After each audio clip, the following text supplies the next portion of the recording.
Okay, so it is metaphor story time, and you might want to grab a cup of decaf or a glass of wine and make yourself comfortable, because I just have some things to share that I thought might be helpful in your life and wellness journey.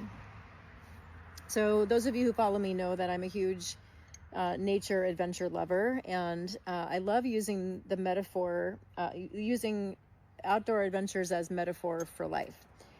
So I have a couple of them to share. The first one is, I was out on a hike on Saturday with my friend Elizabeth. We were in the Middle Santiam Wilderness area, and we were on a trail called the Middle Pyramid Trail. There's 3 pyramids out there, North, Middle, and South Pyramid. And there's a trail that goes to the top of the middle, and then it kind of skirts around the North and the South Pyramid. But Elizabeth had set her sights on going off trail and getting up to the top of the North Pyramid. And so on our way back from the middle, that's what we did. And we looked at the GPS and determined that there was one area along that ridge line that we could, that we could get up through a gully to get up to the ridge line that would take us to the top of middle. And so as we were walking along, below the actual ridge, looking for how we were going to get up there, we just kept looking for gullies that were not so steep that that it would be too risky. And so we found what we thought looked like a good gully approach up to that ridge line. And so we start up it, and the whole way you're thinking, okay, as I'm grabbing a hold of rocks and trees and pulling myself up, this is how I have to get down. So am I going to be able to return this way without falling and potentially hurting myself pretty badly? And so as we were climbing, we kept that in mind the whole time, and it's a little disconcerting, because you're kind of right on your edge. We didn't have ropes or any kind of protection, so we're kind of right on the edge of our ability and our comfort level of being able to down climb that. And not to mention also not knowing what was in front of us. We knew once we got up that gully, we were going to get to the ridge, but then we still had to follow the ridge up to the actual summit of Middle or of North Pyramid. So it made me think a lot about life and doing hard things. And you hear it said all the time, with great risk comes great reward, right? Or anything worth having is worth working for.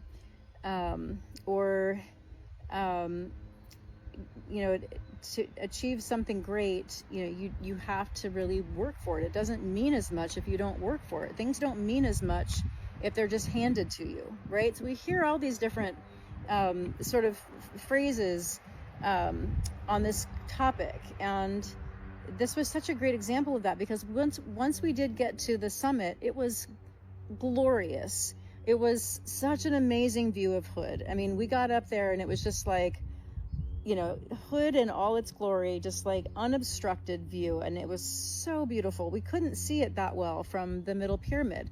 So it was a special view to get up there. It was very different than the view we had from the Middle Pyramid. And it was worth that extra adventure off-trail hike to get up there. But we didn't know exactly what we were going to see. And we didn't know if it was going to get harder. We didn't know exactly how the down climb was going to go, but we knew that we were willing to put out a little bit of risk in order for it to have the reward. And it just makes me think about where we're at in healthcare right now, and just in society in general. Every marketing message tells us that we should just remain comfortable. We have, DoorDash and, every means of having food delivered directly to our house, so we don't have to take the effort to get in our car or, better yet, walk to a place to get food. Throughout history, we had to work for our food. We actually had to work. We had to even just to prepare it, like chop vegetables. But we have so much marketing to tell us, oh, don't waste any time doing any of this work, because it can just be put in front of you. And now we have, don't do the work to figure out it's hard for you to lose weight. And I'm absolutely not judging if you are doing GLP-1. I am absolutely not judging you. I get it. I totally get it. Although I also know that the most amazing things that I have ever achieved and experienced in my life have come because of hard work. Doing a 50K trail run for the first time, that was freaking hard. And the second time it was just as hard, and so was the third time, and so was the fourth time. And then I did a 50 miler. And I'm not saying this to brag, I'm saying this because these were things that I did because I wanted that feeling of achievement. I wanted to know what I was capable of. I wanted to push myself and get that feeling of accomplishment and great reward. We have become a society of just stay comfortable. And I get why, if you have struggled to lose weight and there's this magic injection that comes along and says, you don't have to do anything but take this injection and you're going to lose weight. I get it, that would be the easy thing to do. And if that's what you're doing, I am not judging you. But what I am saying is that if you don't also do the work to learn how to take care of yourself, to learn how to put healthy whole foods in your body, because food is not just calories. Food is information. Food tells your cells what to do. Food is medicine. It is medicine and information that tells the cells of your body how to function. It tells the cell, it tells your cells how to repair themselves. It tells your cells when they are so dysfunctional that they need to, die off. It helps your mitochondria work better. It tells your detox pathways what to do. Food is everything. And when we simply eat less of it, without any focus on the quality of it, we're missing a huge opportunity to improve our health and our longevity. When we have used food to cope with emotional, spiritual issues, simply taking the GLP-1 does not help us deal with that. It does not help us heal the trauma that creates food noise to begin with. Yes, there are things that it does do. When you can quiet down the food noise because you don't have an appetite, then you lose weight. And when you lose weight, your cells become more insulin sensitive. And when you lose weight, you have less inflammation because fat tissue is inflammatory in and of itself. But you are not necessarily healing your gut. You're not necessarily healing your nervous system, although I guess if you're losing weight and that was a big part of your stress, then sure, I could see why that would improve your nervous system. But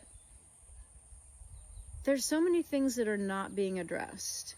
And so I just think if we can marry the two in some way, people need support. People need human interaction. People need to have someone in their corner. I really feel like that is so crucial in this day and age. We're missing a lot of support and cheerleading and community that we used to have, that our cultures, throughout history had more of. Now we're so isolated. We're isolated in our homes. A lot of people are working from home, and we don't have community. We don't have people who know exactly what we're going through. We don't have a group of like-minded people. And so that's what I can offer as a coach, and also in my metabolic reset community and my heart health community. There's a sense of community. There's a sense of you're not doing this alone. I love coaching people and helping people see what they're capable of. I feel like so many people just lack the confidence in themselves. I really think that in the marketing around stay comfortable, the reason it works is because people don't have any confidence in themselves. And so when something is presented as, you don't have to do anything, just do this injection or take this pill or whatever, they're like, well, I can do that. But they don't have any confidence in themselves to do the hard thing. And like I said, anything worth having is worth working for. And when we take the easy way out, we really just lose that opportunity to grow. Our future self wants us to have some challenge. So many other analogies and metaphors. I think about like a butterfly coming out of a cocoon. It's a lot of work for a butterfly to come out of a cocoon, or for a baby bird to break out of a shell. Like these are things that take them long periods of struggle. And when you watch it happening, all you want to do is help. You want to make it easy. You want to pull the shell off and make it easy. You want to open the cocoon and make it easy. But if you did that, they would ultimately die, because they wouldn't develop the circulatory systems and the muscle and the connective tissue that is built during that process. They would be weak. They would be weak, and they would probably not survive. And yet, as humans, we want to make everything easy for ourselves. We want to just take the easy way out of everything. And I can understand that, but also there's a big part of me that has always known the value in doing something hard. And I've done so many things in life that I've chosen because I know that the reward is worth the effort. My friend and I were talking about going backpacking. Like, people literally like put their house on their back and carry heavy weight out into the wilderness for miles and miles, with sometimes not having access to water, carrying a pack that may not be comfortable and hurting their shoulders or their hips. Why? Why would we, when we have a house that we could be sitting on a comfortable couch, drinking a glass of wine, watching TV, scrolling through social media, propping our feet up, why would we put our house on our back and carry it out into the middle of nowhere? Because I think that there ultimately is a need to do something hard, to do something challenging, to get out of our comfort zone. And this is not to say everyone needs to go backpacking or everyone needs to run ultra marathons. But what's the thing that would push you a little bit out of your comfort bubble? Maybe signing up for a 5K.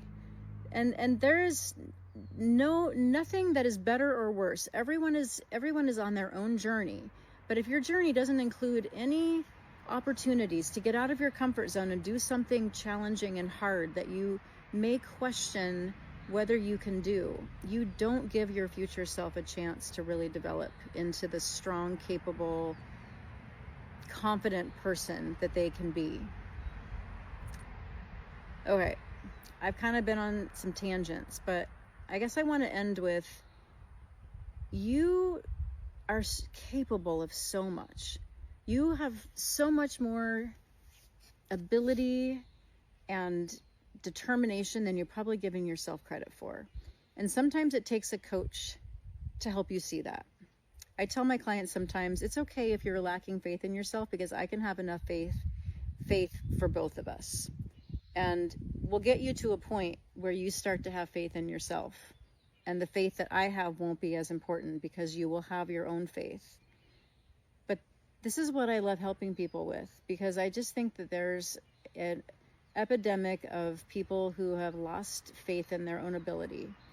And when doctors say, oh, it's okay, here's your GLP-1, it's like they're saying, I don't believe in your ability either. So whether or not you've chosen to take that route, there is no judgment here at all. But I can support you, and any other, if you have other people in your life that work in a coaching role. I happen to be a functional medicine trained coach, so I am trained to really dive into root cause for why people have weight loss resistance, and also for cardiovascular disease. But you may know someone that would be a great fit for you. I'm not trying to say that it should be me, but this is what I do. I love helping people uncover what has caused them to have resistant weight loss. And sometimes it means referring out. Sometimes it means, you and I can work together, but before you and I work together, you probably need to work with someone to release your trauma. So anyway, these are just some thoughts that I was having. You can do hard things. You can do hard things, and the reward for doing that is so amazing. And the self-growth and the evolution of identity are just incredible benefits along the way. And so, like I said, whether you're doing the GLP-1 or not, we can still do that hard work together. I can walk right alongside you, and I can shine a light on the path, and I can help you take each step. I mean, you have to take them, but I can be right there with you. I can, and help you know which direction to go, help you with next steps, help take the confusion out of all of it, because there is so much confusion about what's the right diet and what are the best foods. Like, there's so much confusion out there, and that's also what I help try to remove for people. So anyway, these are some thoughts. I hope you listened. If you have questions, please feel free to direct message me. I'd love to hop on a call or chat with you. Again, I'm a functional medicine wellness coach. I help people with resistant weight loss by diving deep into the root causes for why a body doesn't want to release excess weight. I also have 25 years of experience in cardiac rehab, and now I'm functional medicine trained to help people uncover the true root drivers for cardiovascular disease. And I love this work. And it's hard to be a coach in this time period, but I'm all about doing the hard thing and being creative and being resourceful and trusting my future self to know what to do. And that's what I want to help you with too.